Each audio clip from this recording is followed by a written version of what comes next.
Hello again, you lovely people. How the devil are you? Well, it's a gorgeous sunny day here in Ashford in Kent, and once again you find me in Victoria Park. It's definitely the go-to place in Ashford if you're a runner. After all, it is the home of our park run here, and I'm going to be doing another running with my mind video today.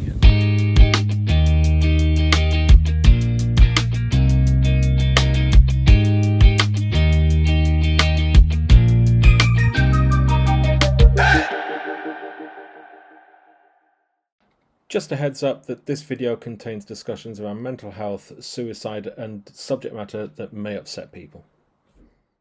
So I'm going to be running with someone I first met a couple of years ago, and he actually contacted me and said that he'd like to do a video, talk about his story. I think it's going to be an interesting one. Right, so here we are, started our run. This is Andy. Oh yeah. And we have come, well, you tell us what run we're doing. We're doing the Victoria Park 5k loop that they use for park run. Yeah. Simply because I can't drive at the moment and it's just over the road. Yeah, it's a good enough excuse, but I think also from a strider's point of view, because you're chairman of Ashford Striders Running Club. Yeah. And we get heavily involved with parkrun here.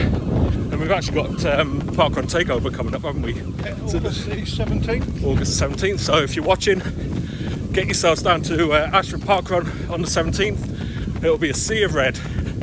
So yeah, so we're just having a bit of a run around Victoria Park. It's a route that we're both really familiar with. And what we're going to do today, as I've done on previous videos, is we're just going to have a bit of a run and a bit of a chat, and hopefully provide you guys watching with hints and tips and a bit of inspiration as well. Tell me a little bit about yourself. So are you Ashford born and bred? Have you always lived in Ashford? Yeah, I was born in Ashford. Spent the school years in Ashford. Yeah.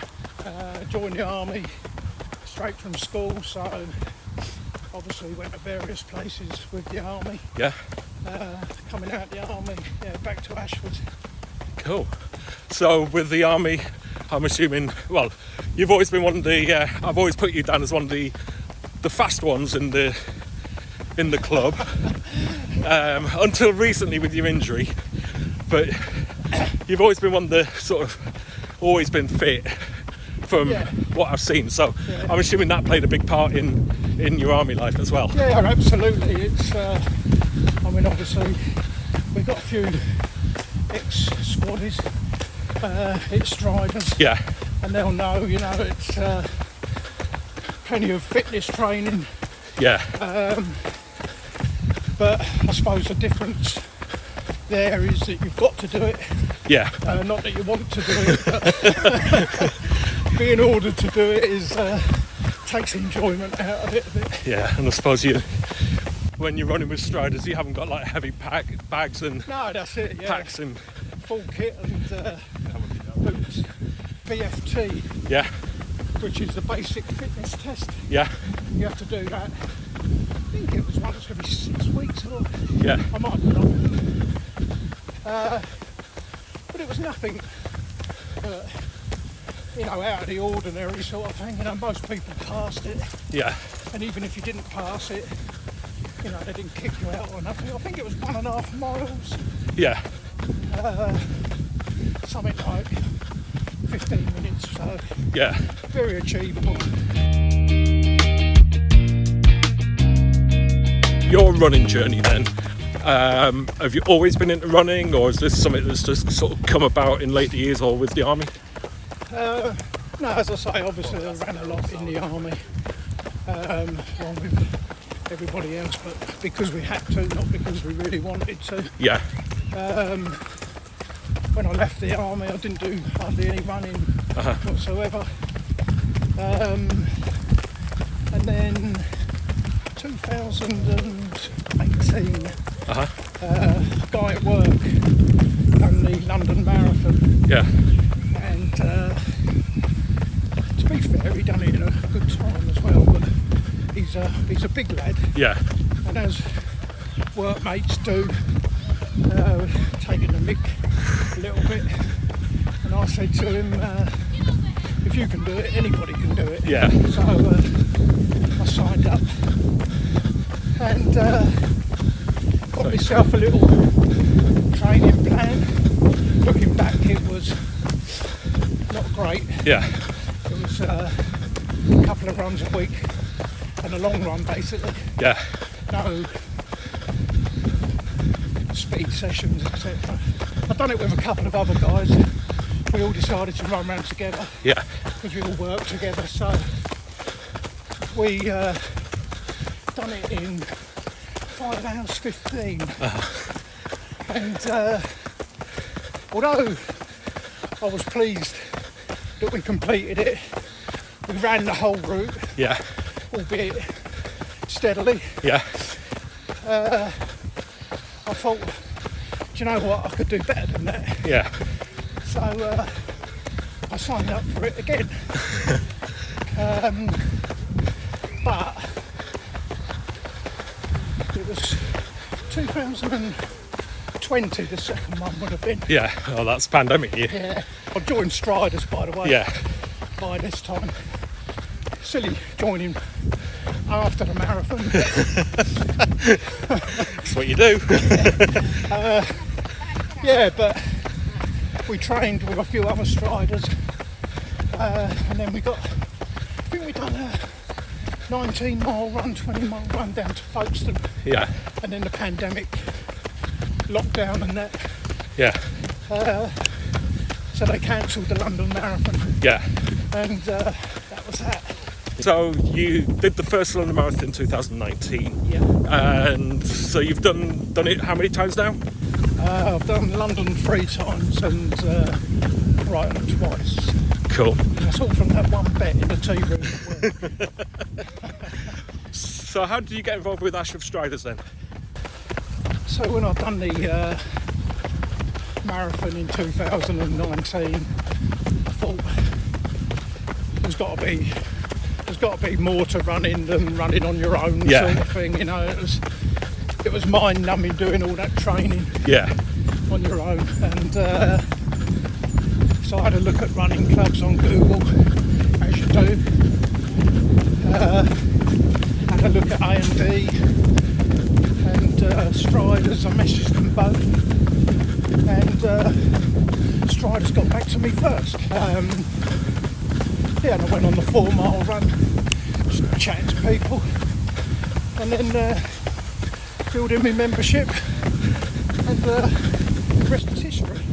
It seems surreal thinking of you as being a trial runner at Ashford Striders and kind of you joining the club. I don't know why that feels so weird, but yeah, seeing the role that you do now within the club and everything you do. You know, everybody starts the same, don't they? Yeah. You know, it's, yeah, it seems surreal to me sometimes as well.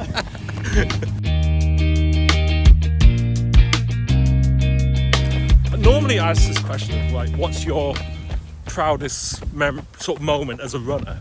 And you've done the London Marathon, and a lot of people often have that as kind of the proudest moment if it's like something new to them. So is that the case with you, or is there another thing that sort of stands out as your proudest moment as a runner?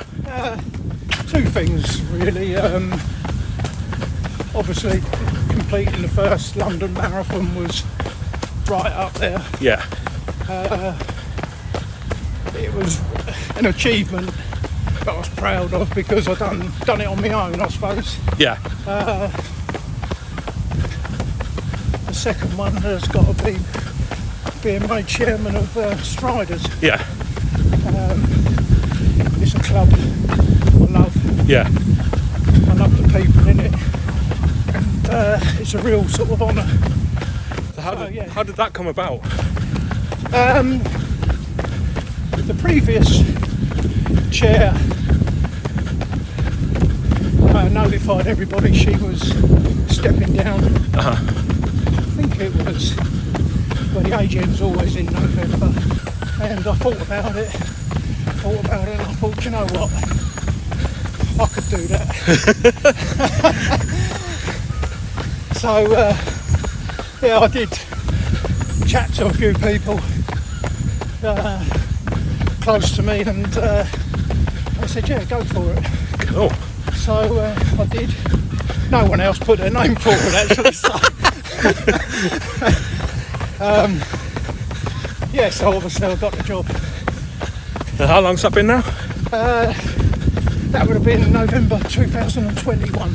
Cool. So coming up for 3 years. 3 years, yeah. Excellent. Where have we got to in the story of Andy then? So, we've talked about Striders, so your role that you play there. I think my earliest memory of you when I joined Striders last year was, I think it was actually here in Victoria Park. I mean, I've talked at length about kind of what running does for me, both in terms of the fitness and sort of the mental health side of things. So, kind of what does running do for you?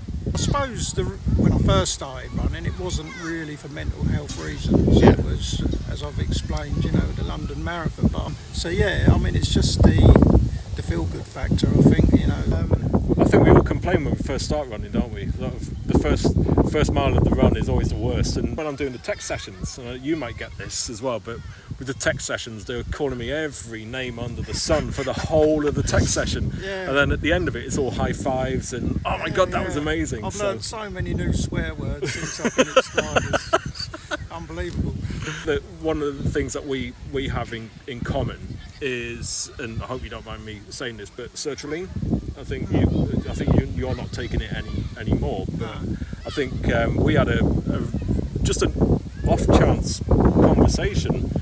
And I remember that I came off of it on a Saturday after a visit to the William Harvey, and I was walking through the park actually with the dog on the Monday. Yeah. And I could hear this quacking.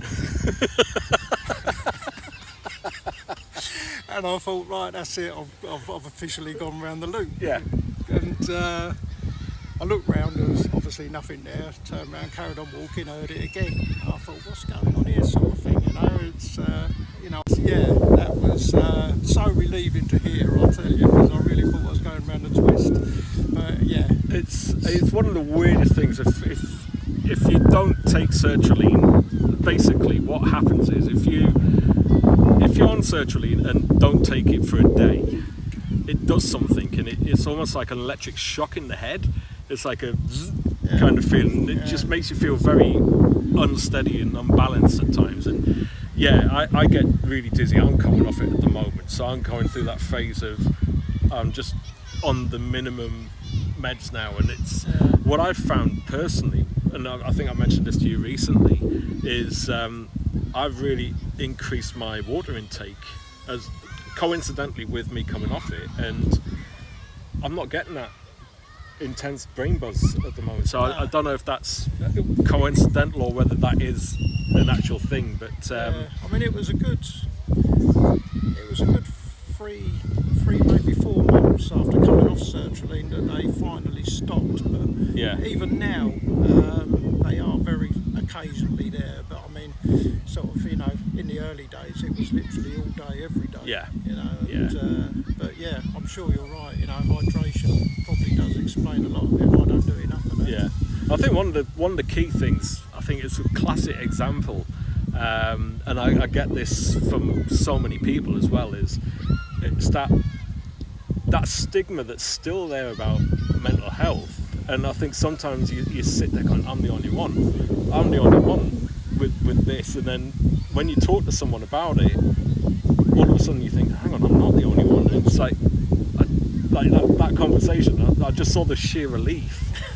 Like it's almost like a weight came off your shoulders when I said, oh yeah, I get that sometimes when I forget to take it, and it's like, I suppose, I mean, you can sort of talk about as much as you want, but I'm assuming that Army life, you've probably seen a lot of things that probably the rest of us probably wouldn't have seen, and that would have been quite a trigger for you. Is that safe to say? Yeah, I mean, it is is the sort of root of all my sort of mental health problems. I mean, I've always, since leaving the army, I've always guessed that, you know, I've had some sort of PTSD, but it wasn't officially diagnosed until 2022. I think it was 2022. Yeah. It turns out that I've got a condition known as delayed onset PTSD, which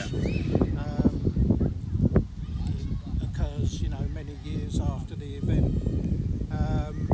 But it was a little 6-month tour in Northern Ireland, which caused all the problems. Yeah.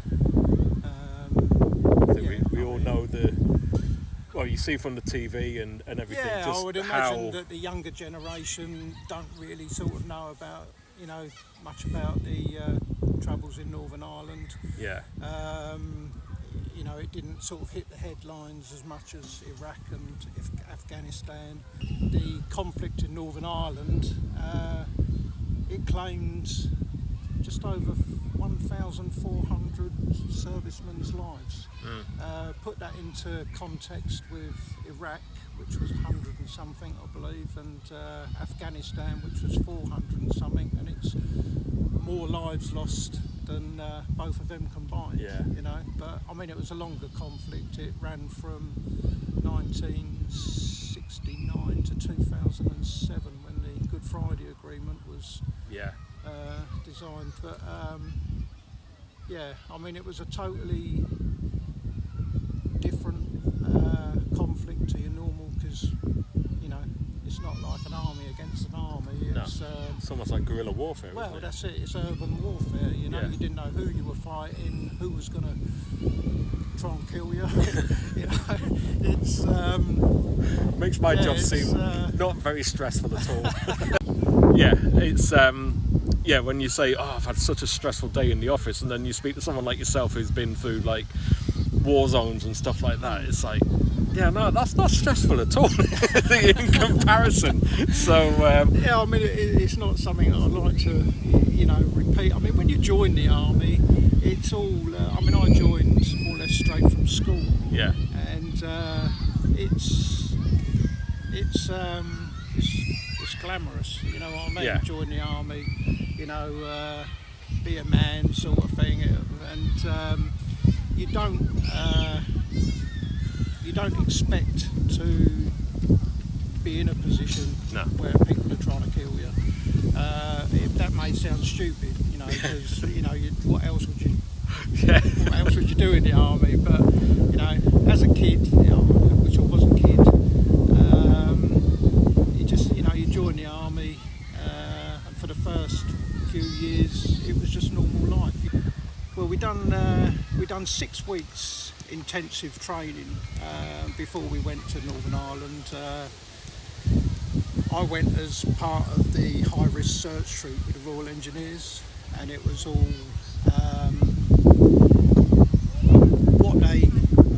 what the terrorists used to do. You know, if they would murder people basically on regular for different reasons or whatever. But what they had a habit of doing was booby trapping the bodies. You know, so when the emergency services came, you know, the booby trap would go off and they would take out a few emergency service workers. So our job was to sort of, you know, clear all that before the emergency services could go in. 6 months, as I say, intensive training for those that have been in the army around that time. Back in the 80s, there was a thing called Tin City. It's based in Iserlohn, but Tin City was in a place called Senelager, so we went there, and it's basically a mini Belfast in the middle of Germany, you know, and that's where you practice your you know, house-to-house searches, riot control, and it was great. You know, it was great. Not being shot at. No, or anything that's like it. that. I mean, you were getting petrol bombs thrown at you, but it was being thrown at you by your mates. Yeah. You know, because they were the mock crowd sort of thing. You know, and you know, it was real good. We was about to leave Germany to fly into and everyone had to sit down and write a letter to their mum. That's horrible. Yeah, it's not good. And it was the last letter that they would see if you didn't come back. And that probably hits you like a brick at the time you've gone from. It's at that point that you realise, you know, bloody hell, there is a chance that I'm not coming back, sort of thing. And sadly, some mothers, you know, got the letter. Yeah. How old were you at the time? 21. I mean, my daughter's just about to turn 22, so, you know, like, just a kid. Yeah. At the end of the day. Yeah. And that'll stay with you, you know. Yeah, it's obviously, you know, if you do come back, most of us did, thank God.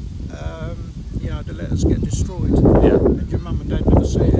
Yeah. But trying to sort of write a letter as a kid to your mum, Yeah. And I'm assuming mental health support wasn't as big a thing then? No. While we was out in Ireland, I mean, doing the job that we was doing, there was, you know, there was a lot of deaths, not army deaths, you know, it was Catholics and Protestants, you know, tit for tat killings, if you like. To be fair, you know, counselling was offered every time you came back to the camp, because we were based in Antrim, so 3 Engineer Regiment, but wherever anything happened in the province, we would go out to wherever, deal with it, and come back. And counselling, you know, if they thought you needed it, it was offered. But boys being boys, you know, it's we don't need it. Yeah. You know, it's but you do. Yeah. And I would imagine that 90% of the blokes I was with all needed it. You know, they all suffered because you can't see them sort of things and it not affect you. Yeah. Yeah. But yeah, it's you know, be the macho man sort of thing. It's we don't need counselling. We just get on with it sort of thing. Well, I noticed you've got combat stress on your top. So talk to me about combat stress. What's that? Combat Stress is it's an organisation for ex-servicemen and women, for people mainly PTSD, for people, someone who suffer with their mental health, you know, and someone put me in touch with them. I was really struggling. 2022 it was turning into sort of anxiety and depression, the nightmares. I've got to do something, and someone, it was a friend of mine at Striders, put me, I don't know whether they Googled it or not, I mean, but I'd never heard of combat stress, but they said give these people a ring, and I rung them, and it was a life changer. Yeah. I suppose you've got connection with those people.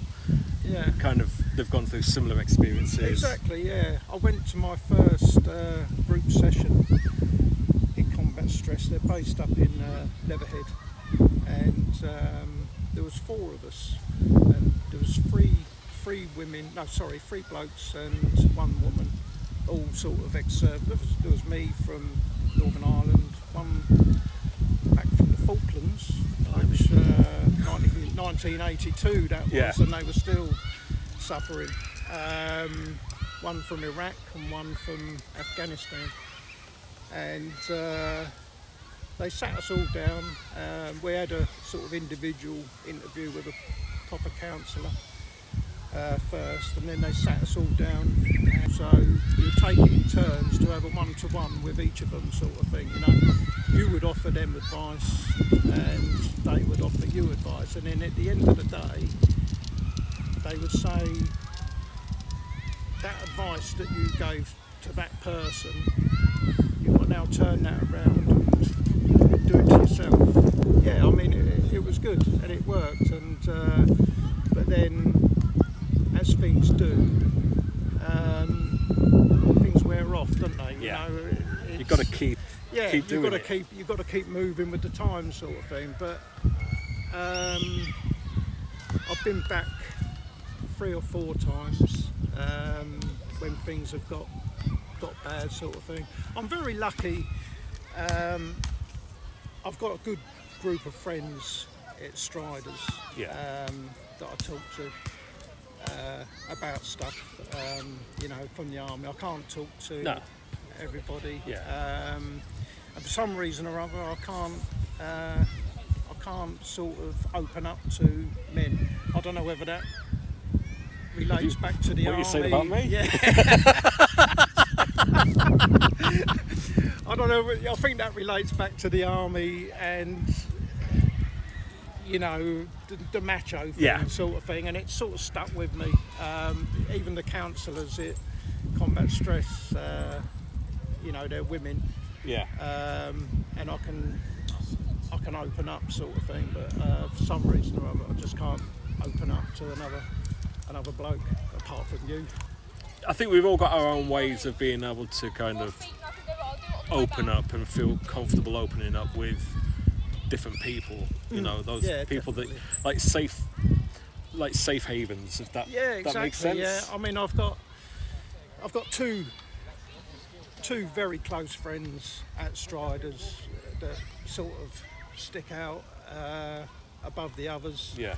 But they know who they are. I won't mention their names. And they've been an absolute godsend. Yeah.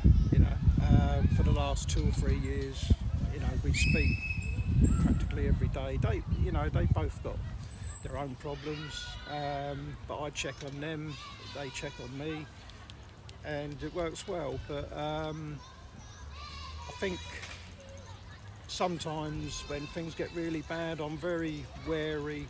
One of these people told me one day that the GP that she had seen when she was struggling years ago, she said, be very careful when you're in a pit and you can't get out. Just be wary sort of the people that you talk to, because you don't want to drag them into the pit with you. Yeah. So I am very sort of wary of that, and I think if one of them is struggling, and I haven't got anyone to talk to, then I will go to Combat Stress sort of thing. But and the other one, she once sent me a poem when I was having a really bad day, and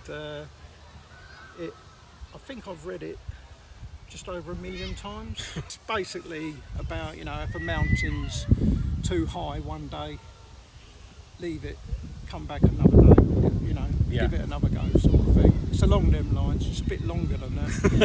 But, that is my go-to thing that I look at when I'm struggling, and it just sort of grounds me, if you like. Yeah, that's cool. But as I say, I'm very lucky to have people, like them, and if you're looking, thank you. Well, so I really appreciate kind of what you've done. I know that people will watch this and go, God, I can relate to that as well, and it could be a trigger for them to go, that's similar to me, maybe that's what I can do. It gives people options at the end of the day. So no, I really appreciate that. Shall we get running again?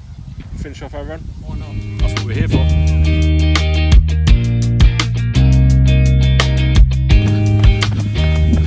You talked at length there about your kind of journey. So what would be your number one tip for anyone who is struggling with their mental health? I think the number one tip, as most people say, is to talk to people. Yeah. But as I said earlier, just be careful. Yeah. How that person's feeling. Yeah. Secondly, if you are struggling, just take it day by day. Yeah. Set yourself little goals and just take it, just take baby steps. get yourself through the day, then concentrate on the next one. I think we concentrate on the bigger picture a lot of the time, Yeah, don't we? yeah, exactly. And those small little wins soon build up. Exactly. Cool. No, I think I agree with that. Yeah, really good.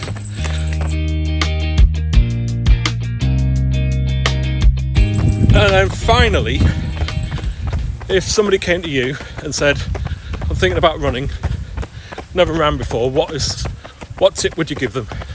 Join us for Striders. Why is that? Because I'm the chairman. That's the best advert ever. Yeah. You know, with running tips, it's... I remember you said earlier in the conversation about the first mile or two being hard on runs, and a lot of people say that, and the reason for that is because people don't warm up properly. Yeah. So that would be a really good tip, is make sure you warm up properly before you run. You'll find the run a lot easier if you do a good warm up, you know, with a few dynamic stretches and what have you. Yeah. No, that's a coaching thing coming out. yeah. No, I think that's a really valid point. Yeah. We do that every Thursday. Sorry? We do that every Thursday on our group sessions. Yeah. So And I think as well, something you can really, you know, with the mental health and the running, is don't set yourself too many targets that are not achievable. Yeah. I think with running, you'll hear a lot of people saying they don't want to get faster. They just. But I think deep down, somewhere in everybody is that little bit that wants to see an improvement. I'm going to reel that back in a bit and set myself an achievable target and take heart with getting that. Good. Well, I think that's a good point to start. This is the finish line anyway for Ashford Park Run. But normally we go down the funnel here and get shouted at by Terry. Yeah. Positions 1 and 2. Yeah. Well, that was great. So, how did you find that? Knackered? Yeah, knackered. Yeah, so hopefully you found that useful. Yeah, and, brilliant. I think these videos that you're doing is a great idea, and if people that are struggling can get some inspiration out of them, it's brilliant. I hope they get some inspiration out of this one. Cool. No, really appreciate your time. Awesome.